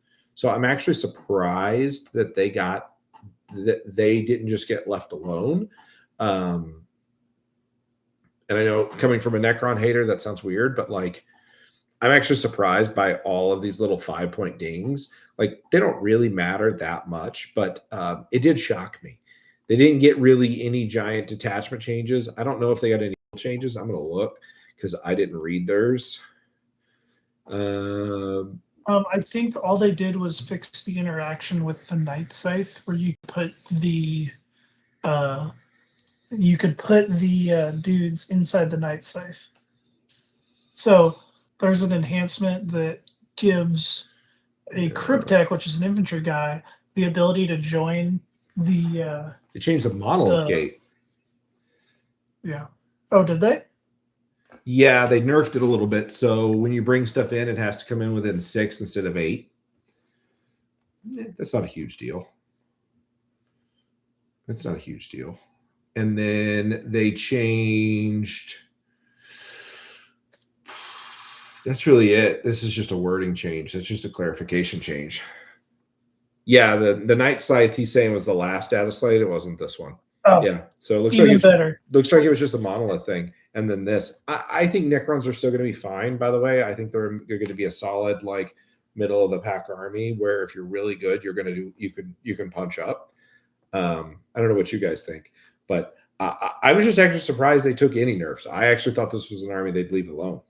Well, I mean, you would think the heavy destroyers and the Locust Lord would go up. Like, all those would go up. The warriors and 20 stacks, when you put, like, I can't remember which leader it is that lets them get an extra D3 models back. That could be absurd. But they didn't tax the 20, they taxed the 10. Yeah, they taxed the 10 for just base. But, I mean, they have such a versatile range that no matter what buff you give or debuff you give them, yeah, they're just going to swap to something else. They just stay on brand. GW tries to kill them, and they just fucking keep resurrecting. They keep reanimating. They just keep. I've got a hot take. I really like the destroyer builds. They're really cool to me. I love crit 5s, especially with the Locusts are like a. Who the fuck doesn't like crit 5s? Yeah. Right. And so I'm glad that they didn't completely murder it and kept this build alive because the build was really cool. Plus, it's what Snake's playing right now, so I gotta have it out for my boy. Absolutely. All right, Orcs. So here's the thing: Orcs got no change. Your book comes out in a week and a half. Here's the thing: for those of you who don't see, I have about 4,000 points of Orc on my shelf back there. That I have been buying and assembling over the last, I don't know, month. Bandwagoner. Bitch, by the time you could say that by the time they're probably they're orcs. They'll be nerfed into the dirt. I just bought them because I thought it was all the new refreshes were just, it was too good. From the hobbyist to me couldn't handle it. I have seen people going, they're going to be the best army in the game, they're going to be the worst army in the game, and everywhere in between. Here's my take. If you have an event for the next 2 weeks, you're going to get shit on by orcs. I'm just going to put it out there. And when their codex comes out, you go get shit on again. No, I don't. So here's my take. If you have an event this weekend or next weekend, and there's a good orc player there, they're going to fuck you up because Get wrecked, nerd. they are overtuned, and they in every other really good army for the most part. When I said the two, this is that third army that I think is in the like for right now. But these guys here in literally 2 weeks will pop out of that slot because here's the thing. Nobody's going to know how these guys play because their entire play style has been changed and flipped around all on its head. But I think the cool thing with orcs, we'll just say from this, for those of you who have not read the book and not looked at it, it's maybe one of the best designed books I've ever read. If this is how they're going to design codexes and as a sign of the future to come, we're going to have a really cool edition. We're going to have a really cool edition. You got any other? Yeah, and one of the things I've been telling a lot of the guys in my escalation league team, because we've been having lots of conversations in there, is I see the game getting more elite as each of these codexes come out. So everyone's going to call it codex creep, but it's not, because it's going to be balanced for the points, right? You're seeing all the orc units that are going to be like, they're way more expensive than what they were in the original codex, and they have the rules to back that up. Let me give you one example to that real quick. Gazgul Thraka is 300 points. He went from 235 to 300 points. Hey, he's a defiler. But he's a Primarch now, basically. And so you're gonna see that type of thing where it's like these units are gonna get way more versatile. They're gonna get a lot more cooler rules that are gonna interact even more cool ways, but there's gonna be less of them. And that's going to keep it balanced between those that have codexes and those that don't, because you're going to get more stuff, even though you have worse rules. Yep, completely agree. Space Marines, we can just basically skip over this. They decided that, again, they wanted to piss on their corpse, so they decided to hit the Devastators again. I guarantee you in September they'll go down in points again just out of fucking spite before the Codex comes out, and then they touch the two. That's it. There's like, oh, Vulcan went up 10. So the average Salamander list went up 20 points. They don't care. They're still going to just keep burninating the countryside and have fun. Other than that, Space Marines didn't change. We're just in a holding pattern. Just in a straight holding pattern. Fucking Space Marines. Kicking them while they're down. For the record, that's right. You kick them as much as you can. There's 60 of you motherfuckers watching right now. Fuck all of you. I have been calling these guys space corgis and using an image of a different dog for months, and not one of you motherfuckers sent me a message on Discord and was like, hey, Drake, you look like an idiot every week when you're saying this dog is this. Nobody says a word until Mark live on Meta Mondays like, hey, Drake, you know that's not a corgi? And I'm like, huh? It looked kind of like a corgi. Y'all don't fret. I've been on since I'm a day one ride or die. And I didn't even say anything. All y'all. Every one of y'all. Bitches. It's all right. Hey, I'm a cat guy, all right? I don't be knowing dogs like that. Yeah, I clearly don't either. I thought it was part of the joke. No, it was just me being stupid. I didn't know. But now I'm going to call him that forever. I'm going to call him that forever. For the record, before I get into Space Wolves, there at LSO, I had 3 Space Wolf players come up to me and challenge me to a game. In typical bitchless, cowardless Space Wolf facet, none of them. Did you about call them fascists? No, but I will now. Fascist. None of them hit me up on Discord because they don't want to see. They don't want to see it in the streets. Okay. Space Wolves only know how to play 2 ways. They just know how to play stat check. They don't know how to win with anything else. And GW said, Because, by the way, there is a very big difference between 2 and 3 bricks of Terminators. There just straight up is. So going up 10 points for the first 2 doesn't matter. Going up 35 points for the other one, going up 55 points just in your Terminators, the Thunderwolf Cavalry is like the definition of a stray. I don't know where that came from. Going up 55 points means they're going to have to drop a scout, or they're going to have to drop, some point scoring unit, which just means that they're going to struggle to keep scoring while their Terminators try to like stat check you. But I just know think exactly what the TCAF was. What was it? They said, they said, "Oh, you idiots are going to put the Wolfguard Terminators on the shelf, and you're going to grab the Thundercalf. That's what and it is. You know what? We're going to get ahead of you, and we're going to punch you in the balls after we punch you in the liver." Here's what it was. They said, these dudes have been chewing on their yellow crayon. They got a green one in this hand, and they're going to just switch over, which y'all know that I just love to troll Space Wolves. But here's the thing. Space Wolves, sadly, this was the only way they were winning. They've been a terrible faction for a long time. And this literally just popped them up into the middle rankings with a few players showing like real good results with it. Unfortunately, with this, I think they're going to go back down to the lower dregs. I don't know if they'll be like bottom 5 army like they have been forever, but I think they're going to suck. I think it's going to suck. You know what they're going to wash those crayons down with? Nice GW pot of nun oil. Yeah, they are some null oil drinkers. There's no question. There's no fucking question. Speaking of armies people hate. Eric, I know I know you used to be a wee woo. You want to take the Tau? Sure.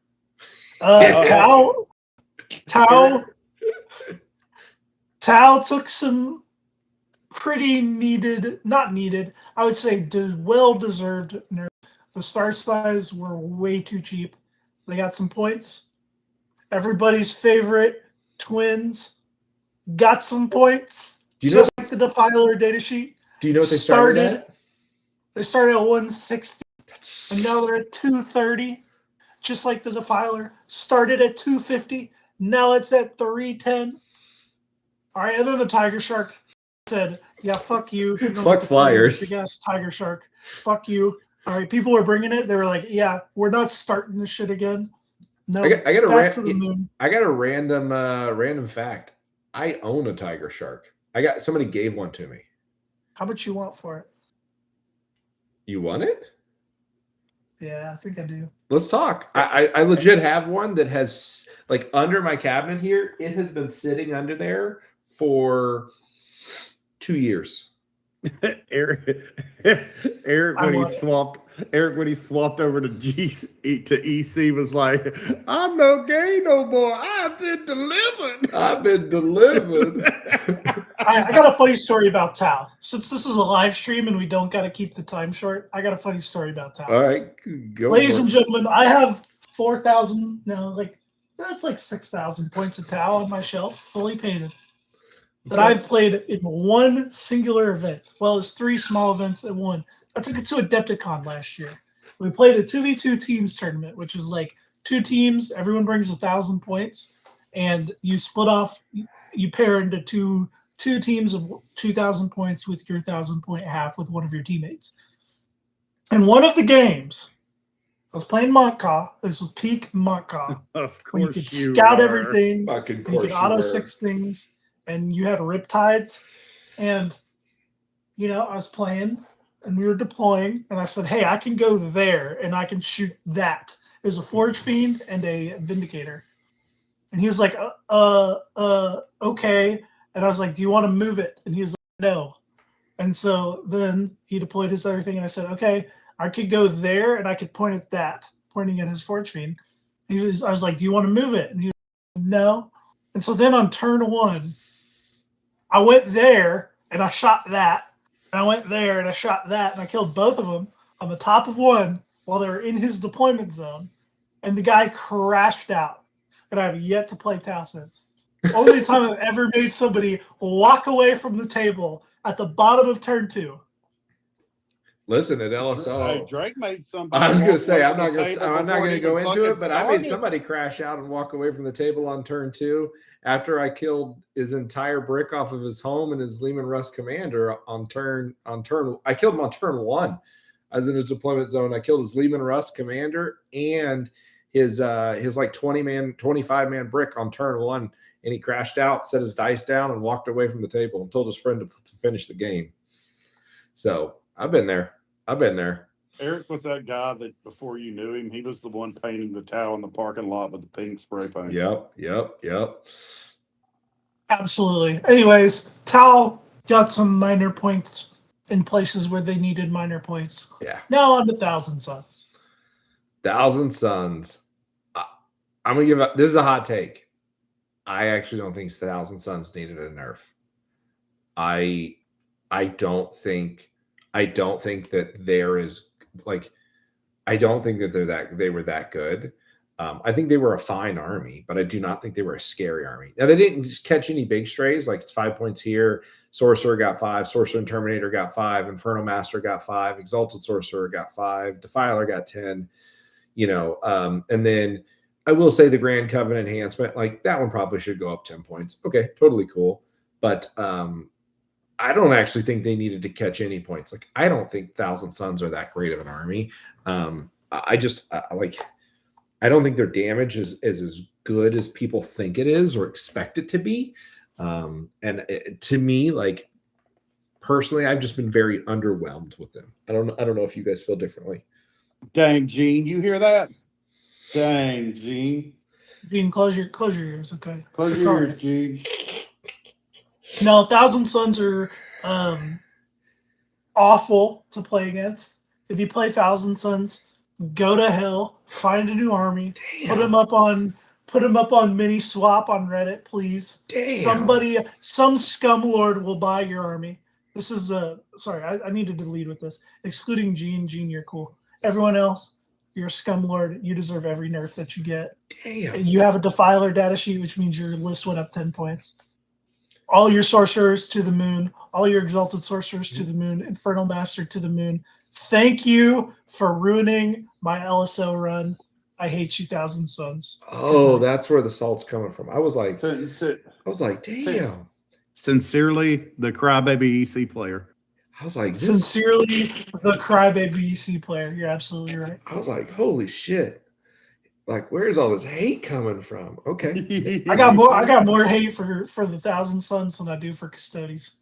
Damn, that's saying something because he hates Custodes. He hates fucking. Anyways, anything you'd like to add, Mr. Jason?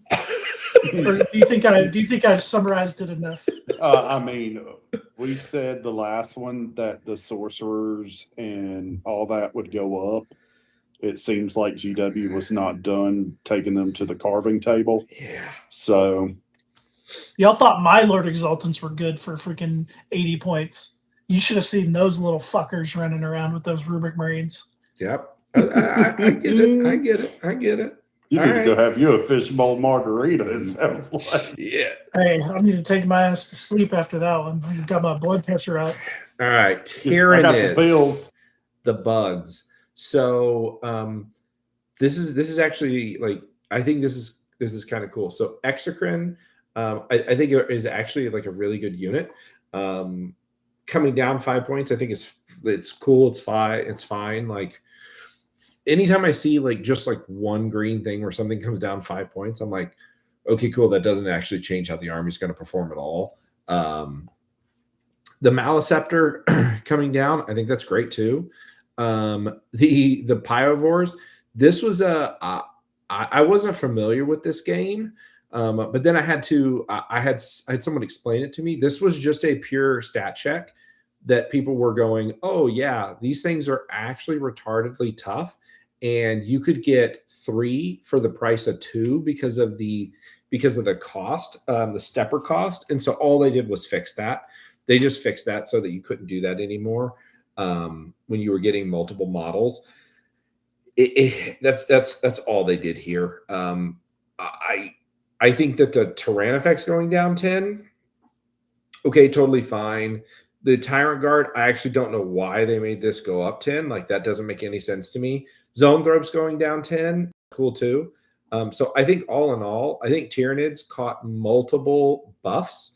I don't think either of the reds affect them at all. I don't know like what the average Tyranid list went down, but I bet you it went down. I don't know if they got any. There was an enhancement increase on Talons of the Norn Queen. Yeah, but you don't care. It's still good. I don't know if they got any red. I didn't actually read theirs. Let's see. Okay, they just clarified a surge move. Okay, Norn. So the Norn Assimilator Harpoon. Okay, yeah. Okay, so that's actually super interesting. So I remember this now. So for those of you that don't know, the way this worked before was because it said like when they declared, but they didn't have to declare. Yeah, so it's just a clarification. So the trick, because you don't declare who you're charging anymore, the rule didn't like technically work, but I think everybody was playing it this way anyway. This is just clarification so that the rule will work appropriately now. Is it me, or does exocrine sound like something you'd take for a headache in the 41st millennia? Could be. But I think, and we'll end up doing, once we all kind of have a chance to chew on this, we'll do a tier list of where we think armies are going to fall, so you guys can make fun of us when we're wrong or whatever. But I do think exocrines are. I think Tyranids. I don't know what you think, Eric, but I actually think Tyranids are gonna they were a mid-table army, and I think this just with the top coming down, I think they move up a little bit. I don't think they become like the best of the best, but I think they move up to the top of the mid-table. Yeah, their big thick holes got cheaper, and they just have like really weird stuff that they can bring that really like help them in the mid-table. It's like once you meet an experienced player that's seen your tricks, it's a lot harder to play. You're relying more on those big, thick, durable holes. But yeah, I would say definitely like upper tier of the mid table. I thought you said they're big, thick holes. Like, what the fuck are we talking about? Hey, I'm an EC player, all right? I like to talk. Yeah, for real. Let me talk dirty. Damn, take them to dinner first. Jesus. Nah. All right. Dinner is too classy. World Eaters. Okay, so full transparency. When I was driving home from work, I listened to when I say I listened to, I skimmed through a couple of other people's like breakdowns of this. I did listen to both John Lennon and Folger Pile's take on World Eaters, and it was pretty strong. They actually said that they think World Eaters is the worst army in the game now, with where things have shifted. Here's my 2 cents. They're both better players than me, so I'm going to start with that. As somebody who's actually played World Eaters, because neither of them play World Eaters, I don't think they're the worst army in the game. Like, if I had to choose between playing Agents, which is the troll joke that they were making in World Eaters, I'd still take World Eaters. I do think that what they're alluding to is with the stat creep that's about to happen, World Eaters are going to be in a struggling place, because you may look at this and go, okay, they got no changes and they got 10 points. The problem is that everything goes into Berserker Warband. Whole game is about to go to toughness 5. So the problem is that if they're not charging stuff, they're going to start wounding everything on 4s. And that's going to suck. And assuming that they give their chain axes another pip of strength or something, then maybe that helps things out, and that does level set a little bit. But I do think World Eaters are I think like Snake just took them to a tournament me and him played, and I think very good players can do some stuff. But I think that's a lot more about the player skill than the army's state. And I do think World Eaters are in a rough spot. I think the problem is that, like, and I'll just use the example of like my gaming at Snake. He's a very, very good player. He's a very good player. And we played, and it was a coin flip of a game type situation where it was extremely tight, and I probably had the game won until I made a mistake. And because he was such a good player, he knew how to capitalize on that mistake.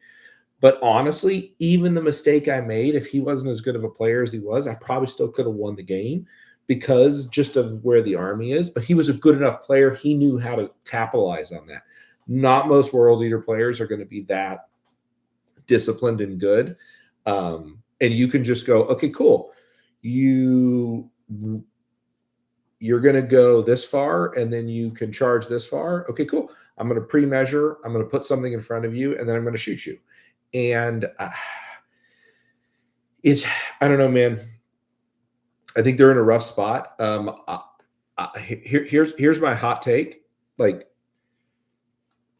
they need to change Berserker Warband so it does not purge the foe, which I know sounds like straight blasphemy, but make it take and hold. If they want to make Berserker Warband take and hold, we're gonna get off the idea like they're a monopose army. You're gonna play them one way and one detachment. I think the only two ways that you solve them until they get a book and you rewrite their data sheets is you make Berserker Warband 2 detachment points, and all of a sudden stuff opens up for this army, or you make that one purge the foe. But my honest take is I think Berserker Warband goes down to 2, and all of a sudden there is a lot of versatility that you can. Butchers of Khorne works in that one. You could start saying Vessels of Wrath with that could be really, really fun. Brazen Engine, like all 3 of them, have play. But without that, I don't know, man.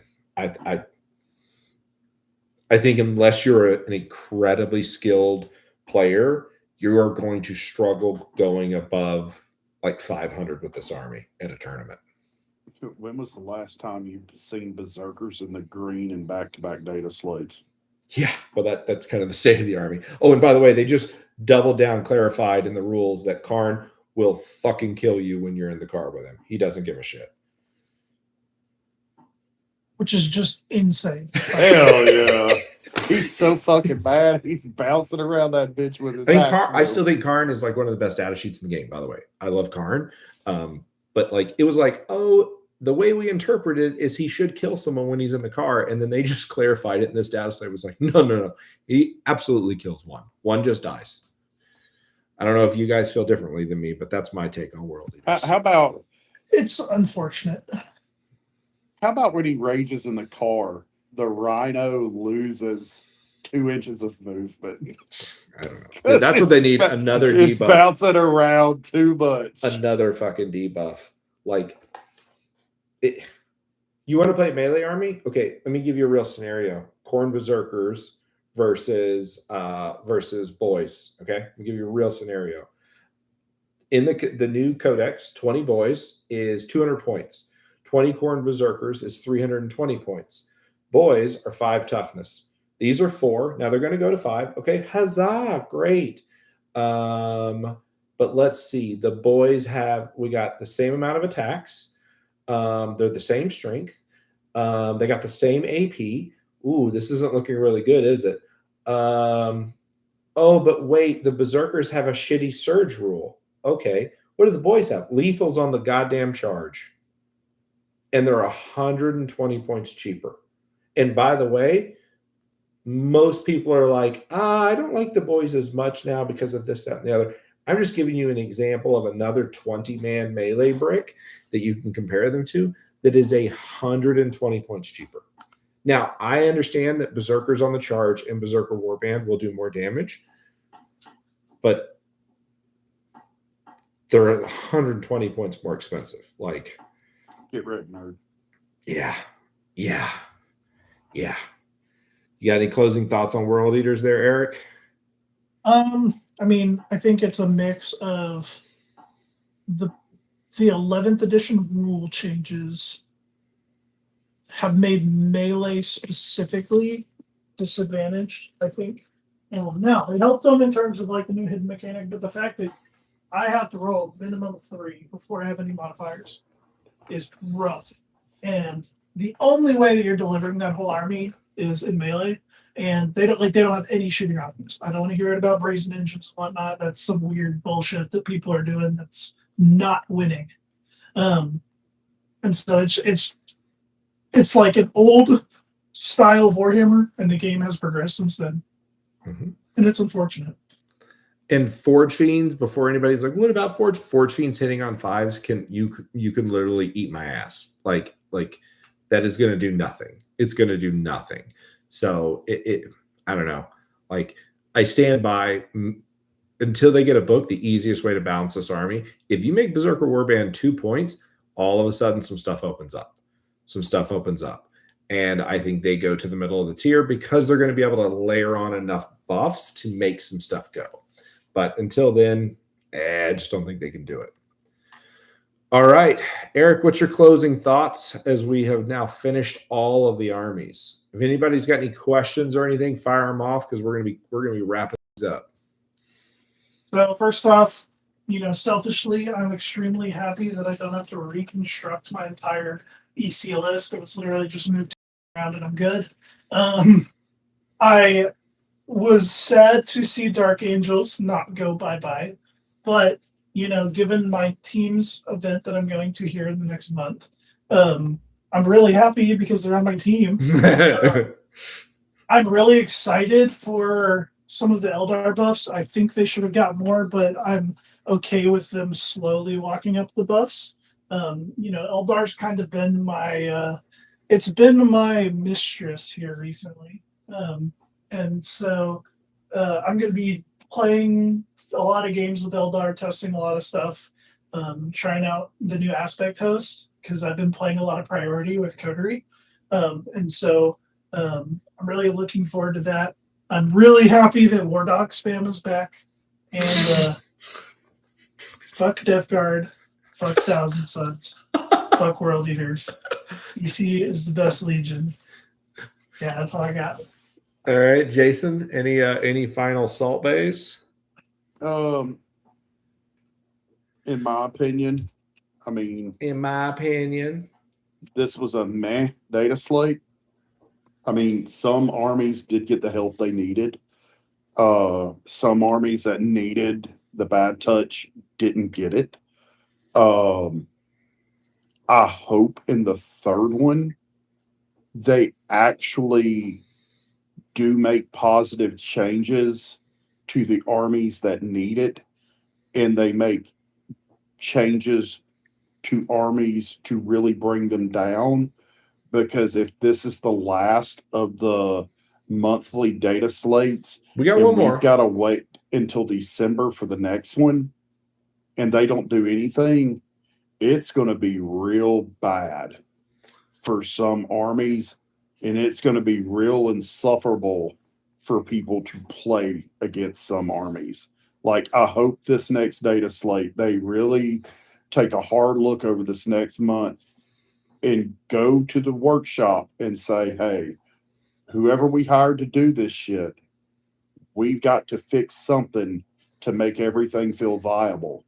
Otherwise, what are we doing? Yeah, the only so kind of my closing thought is I do like the fact that I legitimately think with the exception of basically Votan and Dark Angels, I do think the top got pulled down. I don't know how Votan escaped. I guess they just were so short that they snuck past everybody.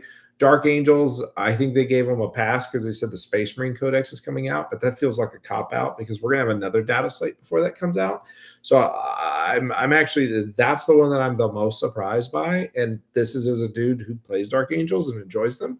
I think that, talking about Sisters for a second, I actually think Sisters are going to come up. I don't think we're going to immediately be the best army in the game, but I told Jason the other day that playing Sisters for the last, month and a half, 2 months has felt like playing Warhammer on hard mode.